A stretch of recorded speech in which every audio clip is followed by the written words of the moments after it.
Welcome back to the Belts Off podcast. Today we got Ryan, Chris, Dylan, and me. So we got a new guest today, Chris Cole.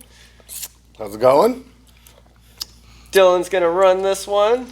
So Chris, I mean, you had similar upbringings and shit. Yeah. So where'd you grow up? Grew up in Pacoima, San Fernando, Pacoima, like pretty much a shithole of LA. Yeah. And, kind of had that shitty no parent. We have a lot in common with the no parent. So shitty no parent upbringing, just a pissed off, angry kid, just doing stupid shit all the time. Yeah. Got involved, the normal, abusive stuff, no parents. Got involved in some crazy gang stuff, and then kind of just made the choice to be different. So where'd you end up going to high school? Actually went to high school up in the AV. Oh, okay. So we're Afro Man. Palmdale, Lancaster. Yep. So yeah, up in there. Yep. So. And how was that? Were you the minority at that school? Yeah. So I went to the high school is named Antelope Valley High, and actually now the nickname for that high school is African Valley High. So you could imagine. Yeah. You can imagine being a white guy. Being the white guy, and I think I was one of 11 white kids in the whole school. Damn, pretty sure, something that's like crazy. that. So, but to be honest, probably the best time of my life. Yeah. Not like Definitely. Can't even deny it. Like all these kids and all this shit these days about finding their niche and finding their friends and finding, but at some point you got to kind of accept. You got to go out and make the friends, and you got to make the effort. And if you want to have long-lasting friendships, it's kind of on you. You can't expect people to come to you and just be like, "Hey, you want to be my friend?" It doesn't work like that. So was that a struggle fitting in?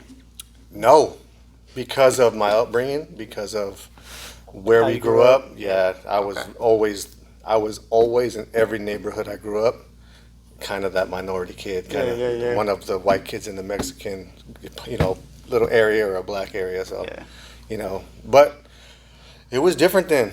It was different. You got a lot of acceptance. We were all going through the same struggle. Yeah. And it was not you're in your little area and you're in your area and you stay here. It was, kind of a more family feel. Okay. It was not like how it is now. Nice, and you make the issue kind of, I feel like a lot of people make the issue as opposed to just letting, your surroundings kind of dictate that family. Yeah. You were all in it together. Yeah, exactly.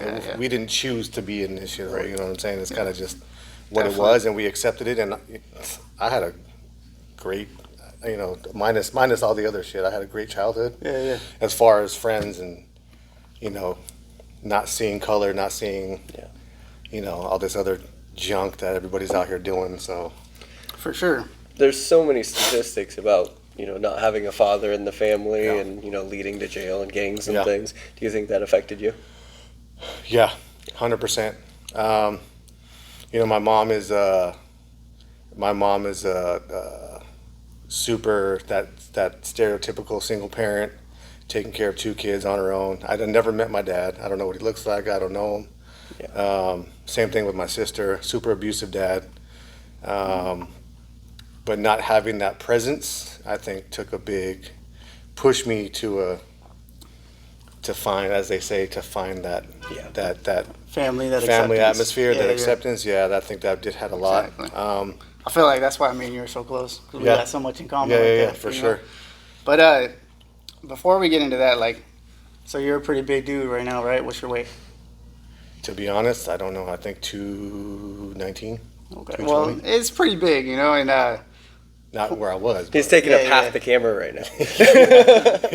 Well, it's not what I was, but now definitely 219. And in high school, what was your weight? 151. Okay. Still bigger than me. When I graduated at 18 years old. 151. All the way up until I was 20, probably 21. Okay. I probably gained 8 pounds out of high school. Damn. So I was like 159 at 21. Yeah, that's crazy. So what got you into bodybuilding and putting on size? To be honest, it's gonna sound super stupid, but I had a daughter first. And in my mind, I needed to be the biggest, baddest motherfucker like that ever lived for her. That's what drove like the initial thing to like get into the gym. I feel like it worked. I mean, look at you, dude. But I didn't realize, you don't really realize things till you're doing them sometimes, but being able to have an outlet, Positive outlet. a positive Yeah, outlet, yeah. because I was doing stupid shit, but then I found the gym, and I could release as much anger as I wanted into the weights and into the sets and into the reps, and it would just, my mind would just feel so free, for those 2 hours, you kind of in like a little freedom box. Yeah, definitely. So many people find that through either exercise or Yeah. martial arts and everything, is they find one thing that's actually a positive influence on them, and they can channel that, and then all of a sudden it starts spreading out into everything else in their life. That's what happened with me when me and Samantha split up, dude. Like, I had nothing going for myself, and I found Nick and started kickboxing, and that was my one positive thing. And then got back in touch with you. Yeah. So I actually had a little story about him. So because we worked together for how long? 8 years? So, Yeah. I don't know. We worked together for some years. Yeah. And like in my mind, sometimes the visual doesn't represent the actual person. Sure. So what I seen was Dylan as this 240 pound, dirty, like just flopping around, Yeah, half disgusting, there. fat as not fuck, even disgusting. you It was know? just like you kind of like, it's kind of shitty to say, but you kind of judge someone. Yeah. From, I thought it was a fucking asshole. 100%, and I fit that mold though. But This guy's what I a looked dick. at, but when I seen him, I was like, dude. And then he would call out all the time, calling sick, but that's me judging. I'm judging, and then, long story short, I moved on, and then I didn't know any of his business or his past, or I didn't know any of that. I judged him solely on what I seen. Yeah. But then after we started, actually coming together, talking, hanging out, it was like, damn, like I felt like a piece of shit, because I was like, dude, I judged this fool just on absolute visual and not knowing There is what he's going through, and that what pushes someone to get into that depression box, what they look like, how they feel, how they present themselves, which was not the person that I actually kind of got to know, was completely different. So that was big. when you see somebody who's fit, they at least have the determination to do something. Yeah. And like we were talking, that kind of bleeds off into other things. And then when you see somebody who's 240 pounds and, obese, it's easy to... I'm straight up. I know, He was. But it's just funny hearing it, because it's like, damn, dude, that was me, dude. I had type 2 diabetes and everything. And, you judge people on that, because if they're not willing to address such a big situation with their own, body and self that they have to, experience every single day, then what are they also slacking on? What are they also... Exactly. And so you can kind of get a judge of character, based on, somebody's weight. And, the whole woke culture and everything is saying don't judge people, but there's a thing to discipline, and your body represents, your discipline.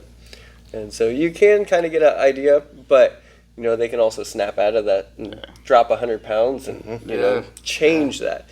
So if you're out there and you're overweight, that doesn't mean you have to stay overweight. No. You can fix it. You can become that reliable person that's on time, Exactly. does his things, is there for his family, drops the 100 pounds. So if you're obese right now, don't just be like, I'm stuck here, I'll always be here. No, go fucking change it. Exactly.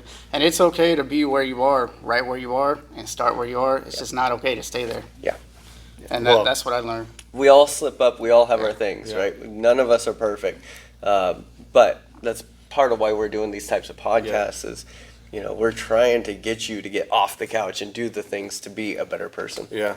Exactly. And then for going back to to Dylan real quick, sometimes it's obviously easier said than done sometimes, but it's also, I think people lack the accountability. It's so easy to blame your job, your life, blah blah blah, all this shit that you want to blame because of reasons why you can't do it. and then you do something, then you take a chance on doing something, and then it's hard, and you're like, nah, fuck that. This is why I didn't do it in the first place. Yeah. Instead of giving it, the week or 2 weeks until you get past that point where it's Exactly. not even like less hard, but it's your body, releasing that pussy really. Like you're kind of like letting that like fear of like failure kind of go. But I think the accountability thing these days, and like, same thing, my kids do it all the time. This what's the word? The woe's me type shit. like the woe is me, but there's a word, like I can't think of the word. Like they think shit's supposed to be given to them. Right. Oh, yeah, Like you entitlement. think the entitlement. Like you think because I'm in this bad place that someone's supposed to come and save me, and like it doesn't work like that. It's not fucking real life. Nope. And the people that get up and do shit, Yeah. like Dylan, people that get up and say, you know what, enough is enough. I'm gonna throw myself out there, whether I succeed or not succeed. I'm tired of being this way. And dude, the transformation that I've seen from him, because I've seen it from day one. Yeah. It's crazy, and we actually got into. We were talking about this a couple weeks ago. We actually got into some like heated debates about like the diets, and I'm like, dude, it takes, and the same thing with you. It takes a certain mindset that people do not have to do what he's doing. Like, because he's like, just do this and it'll be fine. But it's not that easy. I'm not willing to do, or I'm not willing to be on this structure and this this routine and this structure, and to be a certain way every day. I'm weak like that. I know that. Because I need to work on that. Doesn't mean I can't do it. I just don't want to do it. Being aware of it is huge, right? That's what I'm saying. Yeah. But and then like, you can decide to change. Yeah, it. exactly. If you're not aware of it, the other thing that people do is if they do get that motivation to start something, they realize how hard it is and how long it's going to take, and they just quit. And I've fallen off hella times. And I think usually it's because they feel how hard it is, but they don't think that everyone else is going through that same suffer. Yeah.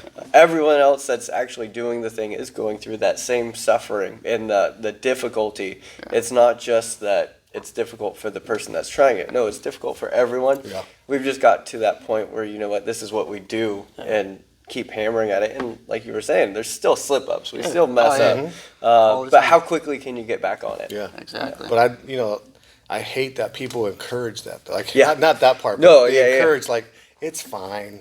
If you don't want to do that, then don't do that. Yep. Yeah. Then you're like giving them an out. Yeah. You're giving someone an out to be like a fat slob, or Exactly. and then they want to be the first ones to bitch about how they can't move and their body hurts. And I'm on. They're the first one to complain about all of the. Oh, I got to take all these medications, and you're the first one to complain about shit that you can avoid or you can do something about. And they're the first ones that complain about it. Exactly. No, I've said this a couple of times, but I'm the first one to call you out on your shit, but I'm also your first cheerleader coming back in. My cousin, I called her out. She posted on Facebook that she went to the hospital or the doctor, and they said that she had a rotated pelvis, and I was like, that's super fixable, just start training. And she's always been that type of person to complain about things but not ever do anything. And the first few comments under it on Facebook was like, oh, I'm sorry that's happening to you and all this, and I'm like, no, Sarah, you're family, I'm just gonna tell you straight. And then to her credit, it's been almost a month now. She's been in 3 days a week since then. No pain, fixed, she made up her mind and did it. And her entire life hasn't been that way. She's always struggled with things.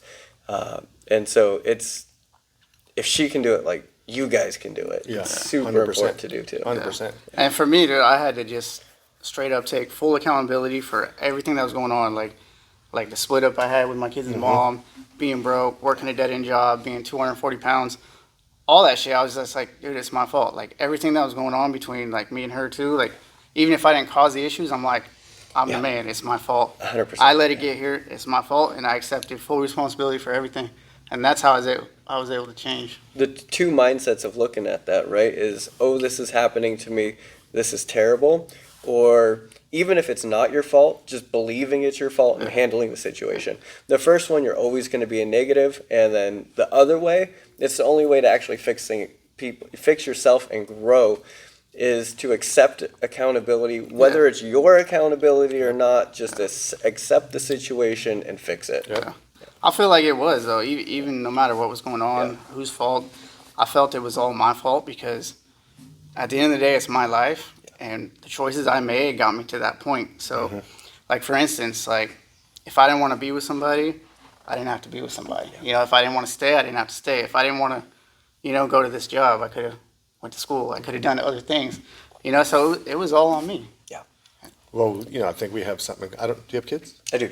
So I think a big thing that people really don't understand is having kids makes things 100 times more difficult. Yeah.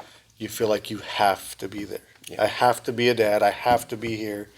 You put all that other shit aside, whether we're getting along or not, whether we're together or not, and it's for the kids, right? Yeah. But then you don't realize that shit is hurting the kids worse because their kids are not dumb. Yeah. They can sense shit, they see shit, they hear shit, you know. And I think, you know, mistakes that I've made is stayed longer than I should have stayed. Yeah. Thinking that since I didn't have a dad, having two parents in a household made a difference, but then had to realize it makes a difference to a certain point, and then after that it's detriment. You're kind of hurting your child by giving them the false. Life. Yeah, it's you the know, presence that's in their life. Yeah. Exactly, the presence. Yeah. Just because we're not together doesn't mean I can't still be there every day. Yeah. You know, as your dad. Yes. Exactly. But being, you know, I think that was a big thing. I think we talked about it too. A big thing for him was, Same you thing. know, Yeah. I had to be a dad and I had to be there because that's my family and that's what I'm supposed to. Man is supposed to take care of his family, but you kind of lose yourself and you put it into something else when you should have never lost yourself in the first place, because then you end up. And all it did was cause like depression, and arguments, confusion, and everything else.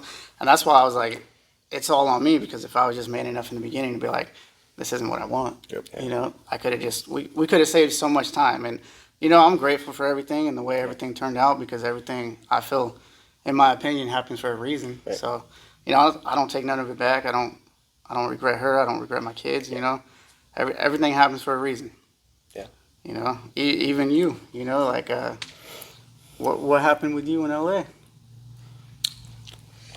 So I feel like that Again- brought you down here. You know. yeah, again, so being, you know, it's hard to explain, like being in that, you know, affiliated with that kind of stuff, you know, being in a gang, blah, blah, that stuff. But, you know, your mindset is I'm the baddest motherfucker on the planet. When inside, you know, you're not. But what you can present to everybody else is that you are. Right. Yeah. And I was, you know, 255 pounds of just jacked. And I didn't give a fuck. I didn't give a fuck about what you said. I don't care. I'm just gonna beat your ass and I'm gonna go about my way. Like, I didn't care. Like, I had no care in the world at that time. And then let's see, what was it? May 18th, 2008. You know, everything went down. Got shot 3 times, and mentally was the hardest part of my entire life. Like, hardest thing that I could ever go through in my entire life was going from walking to not walking in a night. Yeah. And that's just something that a lot of people will never experience. And then, you know, just the whole experience of, you know, being in the hospital and, you know, being under, you know, these John Doe names, because they can't put your name when it's gang related. They can't actually release your blah blah blah, this stuff. Yeah. But my mind was broken. My mind was broken. Realizing you got kids and shit. I didn't even care at that point. That's the shitty thing to say. I didn't care. I was laying on a concrete floor on a street with 3 bullets in my back, and all I could think about at the time was I'm gonna kill these motherfuckers. Like, that's all I could think about. That's being dead serious. I didn't give a shit about nothing else. No girlfriend, no kids, no my life, nothing. My life was I'm gonna kill these motherfuckers. That's all I thought about. What changed it? So in the hospital, they had to build an apparatus around me because I couldn't move my legs, so I had to use all kinds of, you know, things to move around. The day that my daughter and my oldest daughter and my oldest son came to see me, which I told their mom not to bring them, I don't want them to see this part. She brought them, and they broke down. And our first words out of their mouth is, "Are you gonna die?" That shit broke my heart. Yeah. Like, that shit broke everything. Broke my mind, my body, my soul, everything was gone. Because at that point, all of that childhood, all the trauma, all that shit leading up to that point, like, I felt like I I felt like something was bigger than myself at that point. Yeah, and it was. And it was. Yeah. But I didn't know that.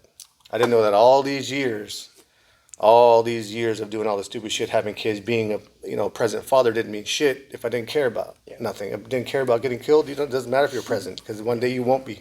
Yeah. So the day that they came in and seen that and asked me that shit was like, okay, something's got to change. I got to be different. I got to be better. So it took,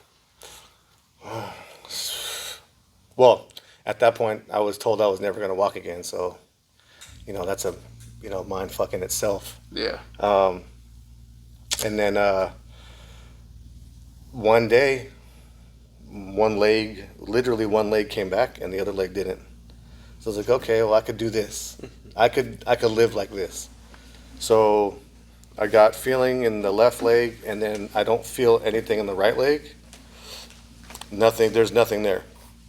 So at that point, I knew that I could I could be okay just doing that. If I could just have a little bit of feeling, I could do it. Yeah. And I did rehab, and then blah, blah, blah, long story short, rehab, and then came out here. Moved out here because I had to, if I didn't move, I was gonna get killed. Yeah. Or kill somebody. I mean, pretty much. Yeah.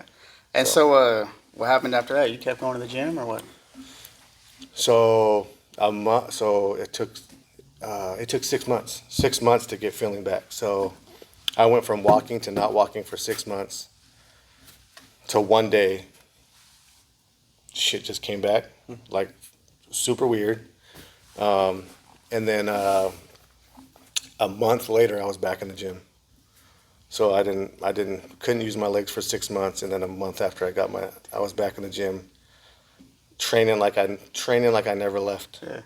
And how Like much? I wasn't lifting that heavy weight, but my Yeah. mindset was like, oh, I'm this shit's coming back. So Let's go back to that. So what you've been able to do, with your body and everything is impressive, but what changes did you do, as a father to make that situation better?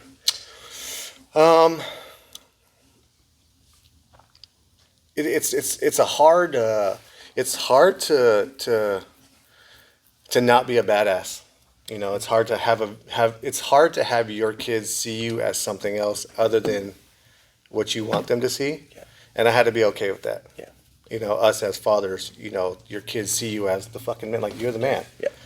Whether you're the biggest motherfucker ever, it doesn't matter. It doesn't matter. Yeah. Your kids look at you, and even if they don't say it, you are the man. You are their father. You are that rock. Right. And I didn't respect that. I would say I didn't respect that enough. I kind of took it for granted. I took all of that for granted. And then after I moved out here, that's when the effort started. Not even about me physically, but mentally. It had to be deeper than. Because I think that's the story here. It had to be your deeper. mindset. Yeah. It had to be deeper than just the effort. Yeah. You know what I'm saying? Anybody can fucking drive somewhere to go see their kid, but are you there? Yeah. Like, are you there? Like, in every sense of the word, Yeah. So that's the biggest thing for me is I was more than present. I was involved. I was voicing an opinion. I was telling them that I love them. Yeah. I'm not an emotional person. You're not going to get me to tell you I love you 50 times a day. It's just not me. But I will say it eventually in a day, or I will tell you, and you'll know that it's true. That it's the truth. And for me, that was the biggest part, was making them feel and know without a doubt that that I am here. Yeah. With all my heart. With every part of me, as opposed to just being a face. Yeah. And that was, I think, the biggest part, was finding that balance of being a man, but then being a real man. Right. Because you have a vision of me, of a man, and you're a badass, and you fucking choke somebody out. But are you a man? No, I'm being serious. Yeah. Like, man it breaks down those walls and becomes, something bigger, better There's a than lot more himself. to it. Yeah, it's Yeah, more yeah. than just Yeah. what you see and damn, that's a big motherfucker. Like, that's more than that. Yeah. You could be the biggest motherfucker and be the biggest dick and have nobody respect you. Comes with a ton of responsibility. Exactly, especially with kids, Yeah. as we know. you know, it's a lot more than just protecting a child. It's more than that. It's how that child is going to be raised. Grow up. You're molding a fucking person into something. So that was for me the biggest thing was making them know that I was here, because I was never, I was present. Yeah. But I wasn't present. Yeah. It didn't mean shit that I could show up and bring a present or take you to Chuck E. Cheese every day. That doesn't mean shit. Exactly. I'm not there for bath time and homework and the real shit, real life shit. I was that, what do they call that shit? The Disneyland parent. Right. What it Show is, I up, have think. fun, disappear. Exactly. Yeah. That was me. But after all of that happened, I knew it had to be more. Yeah. So. No, that's an awesome story. Do you think the discipline of being able to get in shape and then like persevering through that, because you had said that with the fitness it kind of like set your mindset to accomplish something. Do you think that helped you accomplish the things later on, is because you proved to yourself that you could get in shape, build the muscles? And so often what I see is when somebody starts martial arts and they realize that, oh, I can get out of mount now. I can get out of a bad situation. Okay, let me keep trying, and then they can do it again and again and again. And it was super hard at first, almost impossible. They achieved something, and then now they feel like, okay, I was able to achieve this one thing. I got good at this one thing. Maybe I can do this. Yeah. Maybe I can do this. Yeah. Whereas if you've never really put yourself out and tried something, you're always timid to test the next thing. Yeah. So it seems like for fitness, that was your achievement. Yeah. Did that carry over and spill into other things? It did, because for me, you've probably watched videos and shit, but doctors told me never again would I lift, ever. Yeah. Ever. You're done. That shit's done. You're never gonna. Said you weren't squat even gonna again. walk. Yeah, I've heard you- so many stories of that, and I think what they're trying to, when they say that, they're thinking of the average weak person. Yeah. The person that has a weak mentality and a weak mindset. Because so many times I've seen like stubborn people, disciplined people be like, that's not for me. And, they go out and achieve. They do it anyways. Yeah. I don't know if I've ever heard a story of somebody who has actually gone out there and tried and like not come back. Now, obviously there's people in wheelchairs and there's no way they could have came back. But I think doctors are easy to give that type of a diagnosis because they anticipate the average person not trying, not doing physical therapy, not Almost getting hoping out for there. it. Yeah. Because then they have a lifelong patient, and they can Right. just recommend the easy way out. That goes into a whole 100%. can of worms. Yeah, 100%. But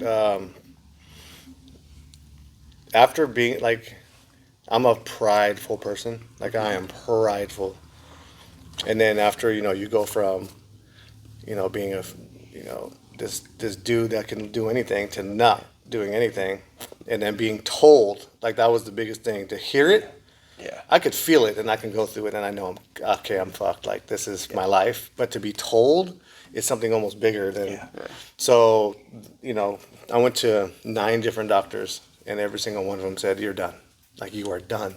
Yeah. Like you'll never ever do that shit again. That shit is just not. And if you do it, you're an idiot." That's what they told me. And I refused to hear that shit. I refused. I said, okay. And then a month after, I was back in the gym. And don't get me wrong, there was the first couple of months that I was like, these motherfuckers are right. Yeah. Like I can't do it. This is not for me. Like, and then it's probably the same thing. It's different, but it's the same. Not being able to come in doing what you were doing before is a mind fuck. Like it's like, well, I used to be able to do this shit. Now I can't do it. So same thing with you. You probably get hurt. You're like, fuck, I don't want to move this way. Or I can't. The person that was like a high school wrestler and then they come back in their 40s. Exactly. Oh man, I have to be like, slow down, Yeah. slow down, easy. Your brain remembers, your body does not. Yeah. Like we need to slow this down. Exactly. And they have 90 seconds in them and then they're beat in the corner. exhausted, Yep. hunched over, going, "What is wrong with me?" It's like nothing's wrong with you. You haven't done this in 20 years. Yep. Like you're not gonna hop back in like you were, 16 years old in the high school. You had a completely different body. Yep. It's not the same. And so let's change gears. Let's get you a plan that will work for you right now, and maybe in a couple years you'll be back in that shape that you were. But we got to approach this differently, because if you keep hitting it at 100% like you are, you're going to be here a week and gone. Yeah. You're gonna beat your It's body. not up, and sustainable. Your body's not gonna respond like it used to when you were Yeah. 16. But there was lots of times where I was like, okay, yeah, these fools are right. Like I just can't do it. Yeah.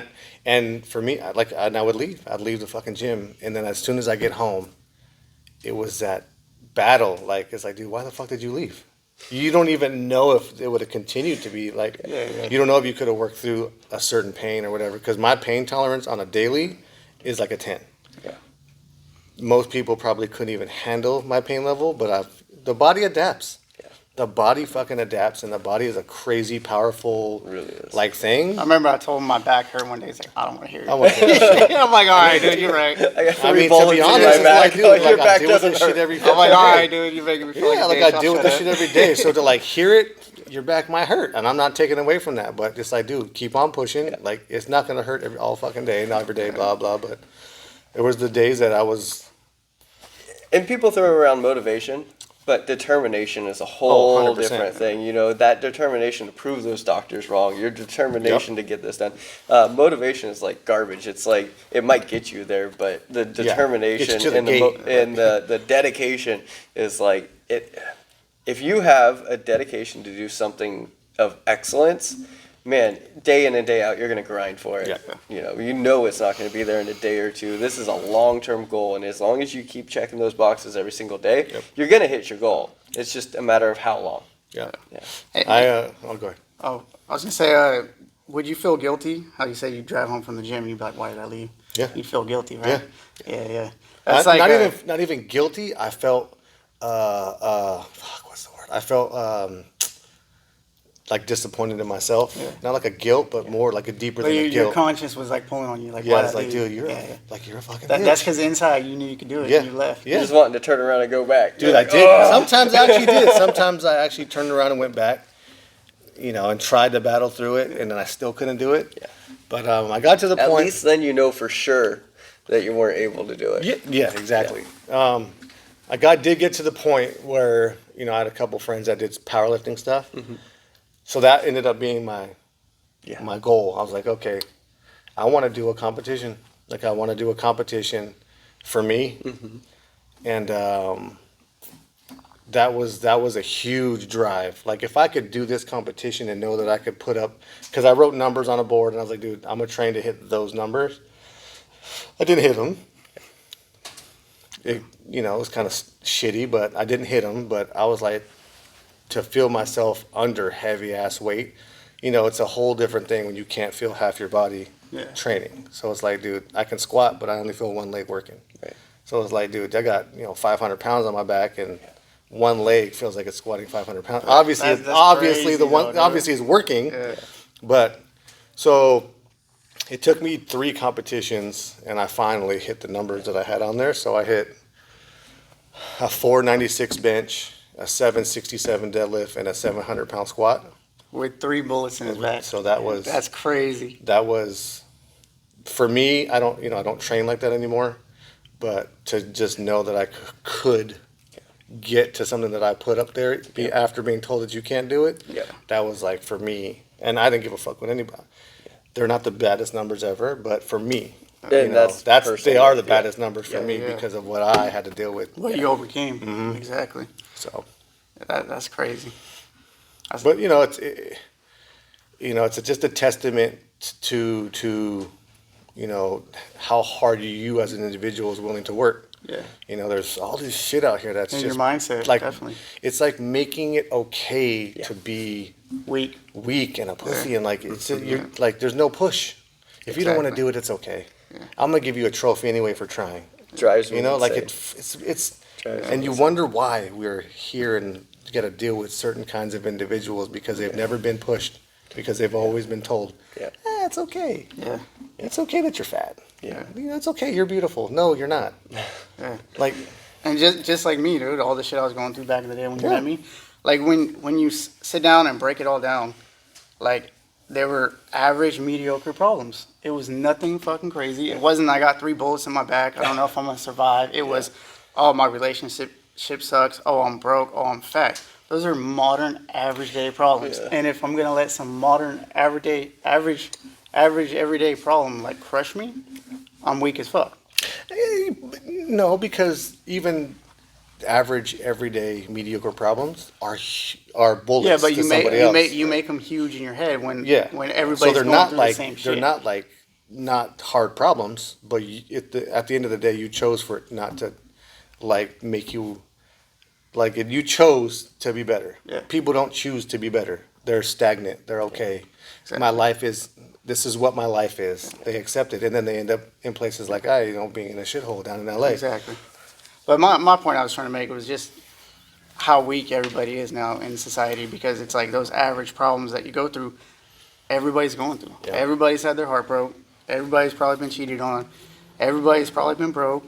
You know, it's common, you know, and for it to be that common, we should be able to hurdle that and handle it way better than the majority of people. Most people will quit. They got one little derail in your day, and it's like, fuck it, my whole day is screwed. There's not a whole lot of, especially right now, positive role models Exactly. I for was people gonna to say say, clean up your life.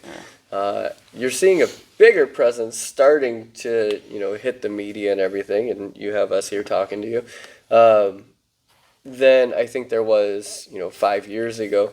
But, I wasn't around back in the 80s. I was born in the 80s, but I think there was a clearer role on what a man needs to do in Exactly. his life. Yeah. And now it's just so open to your own interpretation, and nobody's pushing anybody, and nobody's saying, no, that's not okay. And so everyone's living in this like, well, I could just accept to be okay, and nobody's really pushing you to be excellent. And, so you got to find your own motivation to be excellent. And that's hard. There's also no Yeah. really, rite of passage or anything for a boy to become a man. And so often it is having kids or something, and then it's like, oh crap, I got to figure this out, rather than being guided into that role. And then I think something switches in, the ones of us who actually make it through. It's okay, this is what it actually means to be a man. This is what it means to achieve something. If I'm not doing this to achieve the things and, build a better life and, family, then what am I really doing?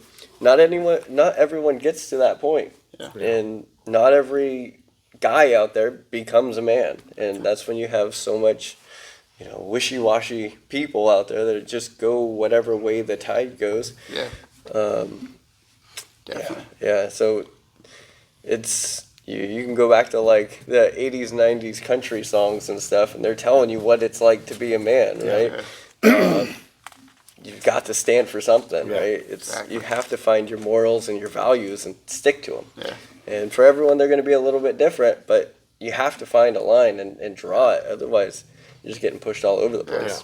And for me, dude, like back in the day, and I mean, I still slip up from time to time. I'm not perfect, but like today, for instance, dude, my daughter happened to go to the hospital. I had hella shit to do, and then getting a phone call, my uncle's in the hospital, had a stroke. It's like, I'm in a different state. There's nothing I can do right now. But the old me would use, okay, my daughter had to go to the hospital. Yep. My day's fucked. I'm not doing shit. My uncle's having a stroke. I'm gonna go home, sit on the couch, and use that as an excuse when I can't do anything, but continue to fucking do what I'm doing because I can't be there to help him. I hope he's okay. If I gotta go out there, I'll take time off and I'll drive out there. But at this moment, there's nothing I can do. So going home, feeling sorry for myself or being behind schedule because my daughter had to go to the hospital, and I just use that as an excuse to do nothing. It's like that's bitch shit. Yeah. So it's like you can choose to let that be an excuse, or you can just choose to fucking stay on the path that you're set to be on and just get shit done. And that's how you're gonna succeed and move forward, rather than letting little hiccups, like not that they're little, but most people, like including Well, they make 'em myself, big. including myself, would just let any little thing derail me and then blame blame that for being like, okay, that's Yep. why I'm not where I want to be, because this shit happened to me and this shit happened to me. But you can't control any of that. All you can control is what you do about it. Yeah. So I could have went home. I could have been like, hey, I'm not gonna make it. I'm not gonna do this shit, and then just sit there and be like, hey, let me know if my uncle's okay. I'm here, you know. But Yeah. I can't do nothing, so I'm here pushing forward, and God bless him. Hope he's all right, you know, because everybody's too soft, and it took me realizing that was me, you know, being too soft, and I needed to change because life happens, and if you're gonna let every little thing throw you off, dude, you're never gonna get nowhere. You're gonna get walked all over. You're gonna get fucking pushed down, and you're never gonna get up. Yeah. So I had to. That's why I'm doing everything I'm doing, and trying to embark on these hard things and do everything that's hard because I want to be better. I want to be stronger. You know, because I was in the mirror like, man, you little bitch. You know, like, fuck you, you fat motherfucker. This is all on you. And I had to do that because I had to be like, take full responsibility for it in order to change it. Yeah. And most people don't have that. So with all this conversation of, you know, becoming a man and doing the things that a man should do, Ryan over here is 16 years old. Have we influenced you at all on becoming a better person, becoming a better man? Yeah. He's like, I heard a lot of words. You know, we all have our situations, and you know, Ryan's 16, and I think this conversation is really positive and good for, you know, the next generation to hear. Exactly. I think it's hard. I think it's It is. hard for his. It is. his Right time. now, yeah. I think it's the hardest time I've seen to be up and coming to becoming a man. Yeah. I think it's the hardest time because I think social media is, you know, great in so many things, but then so negative Yeah. in so many things. Even for my daughters, I feel the same. It's like, dude, it could be the best thing ever, but then it's like, dude, this is the most negative shit ever. Yeah. But then, you know, just like you were saying, there's just not a lot of real, actual, I can see you physically, hear you, talk to you, people that are like, I'm gonna call you on your shit. Yeah. Like, this is what you need to do. Not even what you need to do, because you can't tell someone what they need to do because they're gonna do what they want to do regardless. But I think it's hard to be a boy. I'm like a young man, and you know, in this time, because there's just not a lot of. Exactly. It's just not a lot of like present, you know, good, strong men. Like, you can eventually meet a strong man, or you have your father, but it's different. Yeah. You know, and then, you know, finding the lifelong friendships. Yeah. Like, those are huge because kids have a lot of friends, but they don't have a friend. Real friends. You know what I'm saying? Like, yeah. and I think it's hard. Like, it's fucking hard to like go out because you're so judged and you're looked at a certain way, and everybody has this opinion about you that don't even know you. And it's more so than in my time, because we didn't have all this, these pronouns and all this. Like, we didn't have all of this. Yeah. You were this, or this. It was not all of this extra nonsense, and it made life easy. Okay, I know you're this way. Cool, I accept it. That's it. That's it. You know, it's black and white, kind of. They also say that when you get to like Ryan's age, 13 and up, you stop looking at your father as like the main influence, and so they start looking at friends, parents, and that sort of thing. And so having, you know, positive male influences that aren't your father are also super important. You know, we have the gym here and everything, and That's what I was gonna say. He's in a good spot right it's now. packed with, you know, strong guys who are trying to be better, right? And you get a similar thing at the gym and everything, and you know, you hear the phrase toxic masculinity and stuff. The strong men are the good men. It's the weak men that you got to watch out for that'll backstab and do all this. You know, you don't have a strong man that's actually knocking up somebody and running away. Yeah. It's the strong man that's going to be there, step up, take accountability, and go for it. It's the weak men that just drop off. And so you need strong men in society for, you know, the next generation that aren't the direct father. Exactly. Up until that point, yes, the father is a primary influence. You need to be there for your kid. And then you need to make sure that there are strong men around your kid that are putting a positive influence and showing them, you know, how they need to become a man, and, you know, take that role of, you're messing up your family right now. You know, you're 16 years old. you don't need to be the father of the family, but you need to, take up and become a strong individual for your family. And that's kind of guidance into being a man. Yeah. 100%. And I feel like when I was younger, 16, it was like I had that role put on me, because my dad was gone, my mom was out all the time. And it was like me taking care of my brother, my uncle sleeping all day, and I was selling weed, selling shit. And I felt like back then it was like I was mentally stronger, and I was taking care of my family, taking care of my brother. I remember my brother being like, dude, we got food in the fridge. He's like, you did that. Yeah. And I'm like, yeah, but I felt everything that was on my shoulders back then made me stronger. And then somewhere down the line, like as I got older and chose different ways, went a different direction, it was like my mentality changed because it wasn't that surreal, like survival mode. And I got softer. And then I had to put myself in check and be like, hey, dude, look at what you're doing, dude. You're like fucking up right now. I had a similar experience. So when I was like 16, 17 years old, I didn't have, parental figures that were actually influential. They were around, but like there was no support system going on at that point. Moved out when I turned 18, and then I think I was almost 19, and things got like hard, and I'm like, can I come back home? And they're like, no, figure it out. And it's like, that was a pivotal moment in my life. It's like, all right, I need to address the finances. I need to address these things and like become a man because, nobody's guiding me into adulthood and manhood. But I got to figure it out because I don't have a choice to, drop back. Yeah. And so many people either take that, succeed and run with it, or, they fall into, a never-ending cycle of never exceeding. They fall into the system, and then, it's a never-ending cycle. I can't get out of the system because if I work more hours, then, they take away my benefits, and it's, a nightmare situation. No blame on them, but at a certain point, you got to be like, there's a threshold of like, okay, I'm being cared for. I won't be cared for, but this is the only way to get through to where I'm actually excelling as, a man, having my own family and providing. So even if you don't have the support system, you gotta go through the turmoil in order to get that.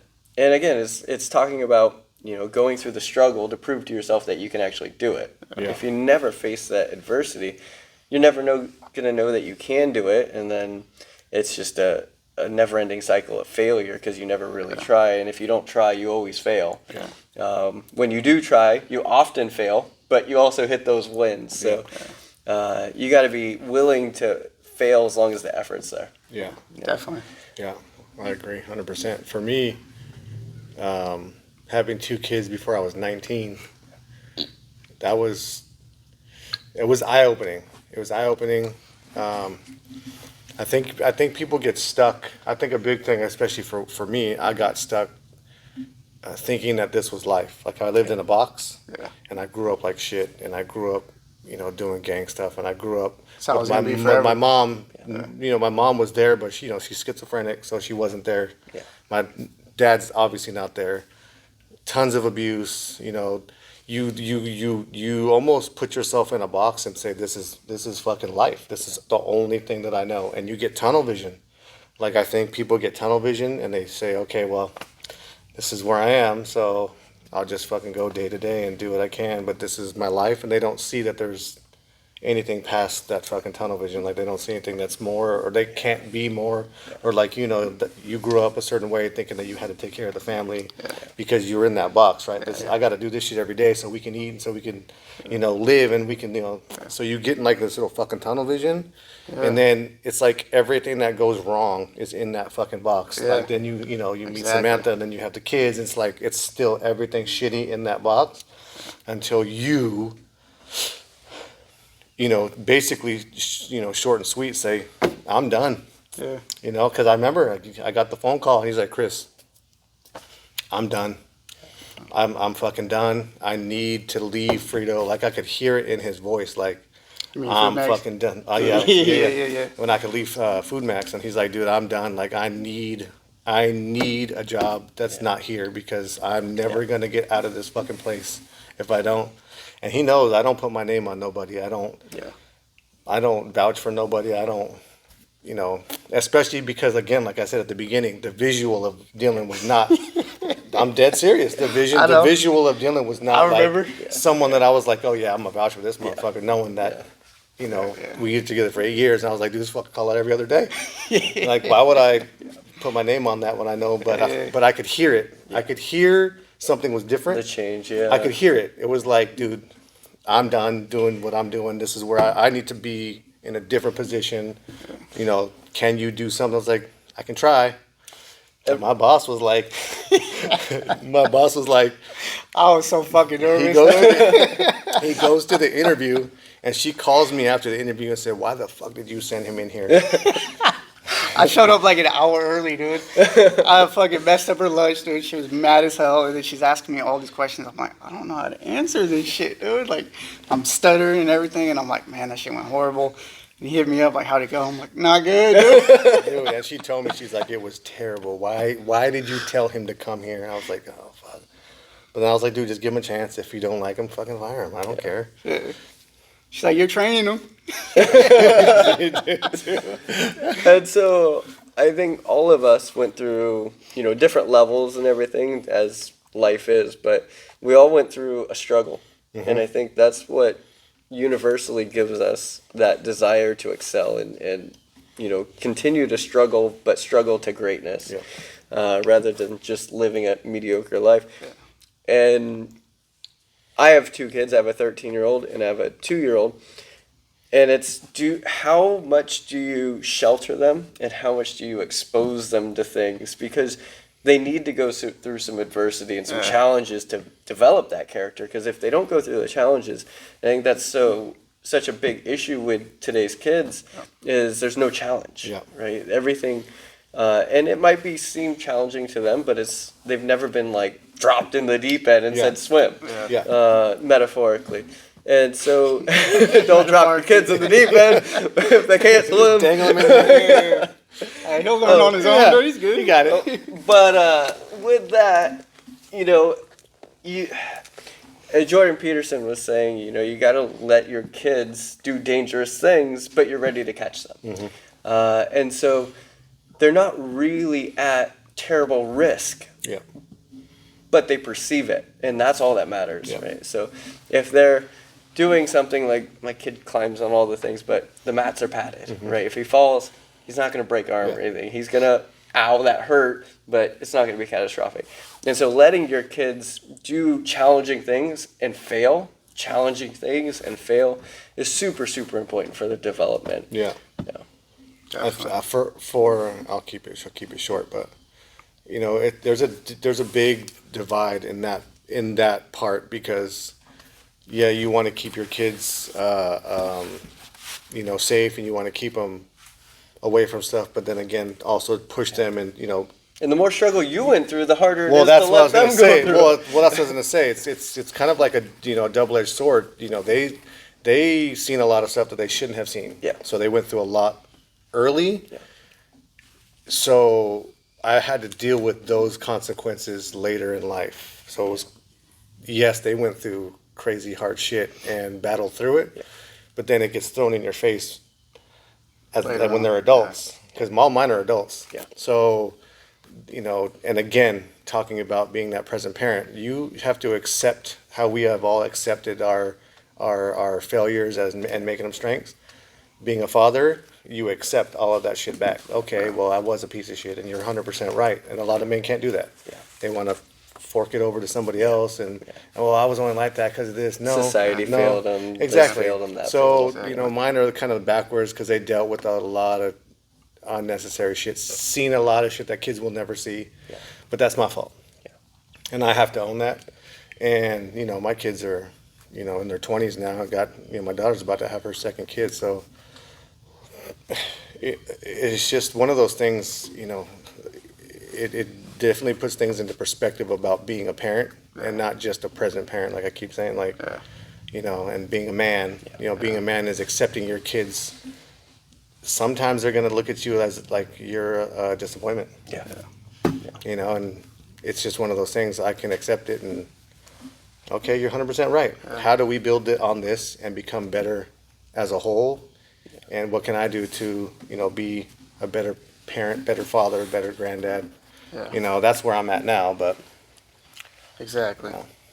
Me too. Same thing. That's why I'm trying to better myself and be the best I can be, so it spills over onto them. Because if they see me, half-assing everything, being a flake, being inconsistent, fucking up, it's like they're gonna fail to listen to me, like do what I say, not do what I told type shit. Yeah. And they're gonna emulate me. So they're gonna just do what I do, and if I'm not trying to be better and trying to be my best, they're not gonna either.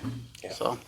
Leading by example is everything. Yeah. You can, if you're the obese dad and you're telling your kids what to do and how to get in shape, like, fuck you. yeah, they're looking Look at at your you, discipline, fat going, fuck. "You're not even disciplined. What are you talking about?" Exactly. Because kids are honest. Kids, Yeah. there's no, they have no filter. yeah, From a certain age. and there's no getting things around a kid. They see you every day. They see that you're sitting on the couch. They see you doing the things, right? And so you can't hide that from your kids. You might be able to fool other people in society, but you're not fooling your kids. And so the way that you act at home, the way that you act in society, your kids are watching. Yeah. They gather everything. Whether they say they do or not, your kids are paying attention. Yeah. And so if you are a father out there, we're not trying to shame you. If you're obese out there, we're not trying to shame you, but we are trying to encourage you to do something about it. Don't just accept your current life situation.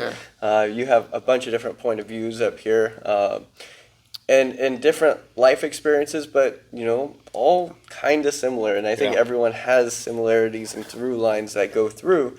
We're all Americans. We're all living here in the United States, so we all have a similar society. I'm 36, Dylan's 36, yeah. Yep. 43. 43, so around the same era. 16. 16, right? So we're trying to encourage that next generation to do the same things, and before we did it. If it took us till 30 to become a man, well, we want the next generation to do it in 25. Exactly.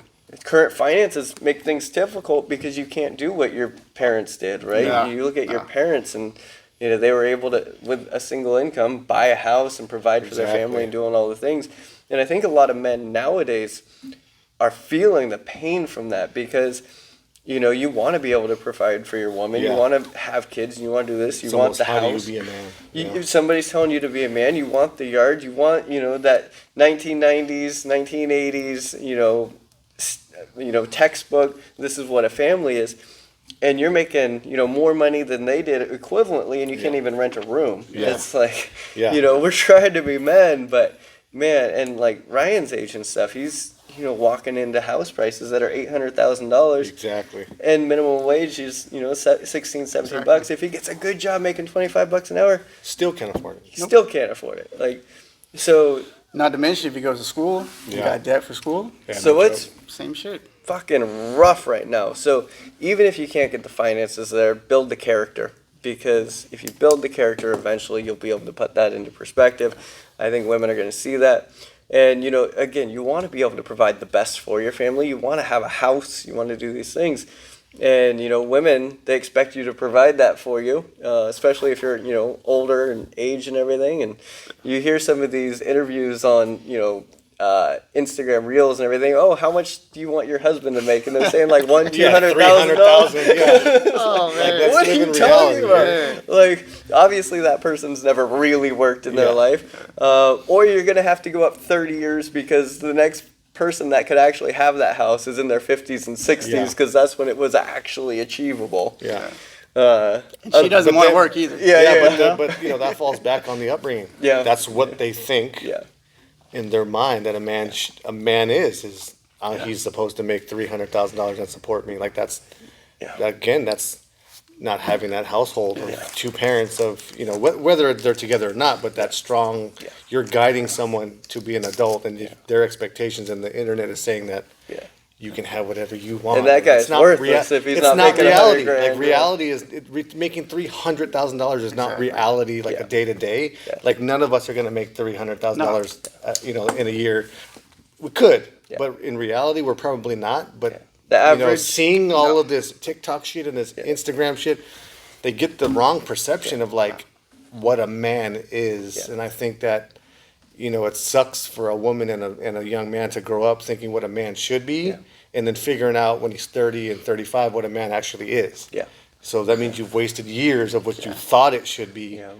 When you're coming back down to reality, thinking, "Fuck, that's not what I should have been doing. I should have been focusing and grinding on this, this, and this, not worrying about, you know, my $100,000 car that's worth 50, Showing off, worth 50 Yeah. as soon as I get it off the lot, or buying my $1 million house that I can't even fucking make the payment on, you know, and then I'm not looking past property tax. You know what I'm saying? It's Right, like yeah. it's not reality. Reality to what actual to like what it is just so far off scale these days, and it's almost saddening to like see what my youngest son thinks.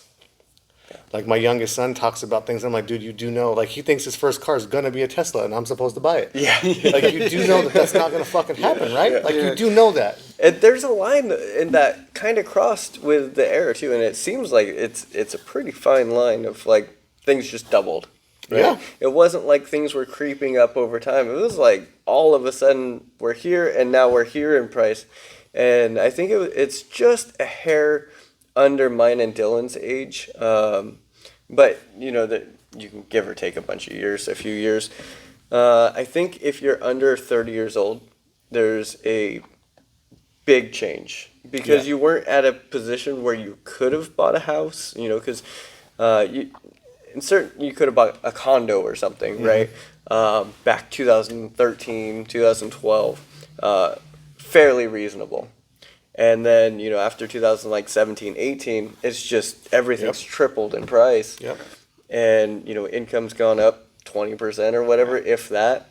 And so the amount of change. And so it's just crazy. But here we are. So even if you can't get your finances perfect and buy the house and everything, get your character in line and then go from there. Because as long as your character's intact, you're valuable. Yeah, everything's gonna fall in place. Yeah. And none of us are where we want to be right now, but we're still pushing to Yep. be better and get further in life, and that's what it's all about.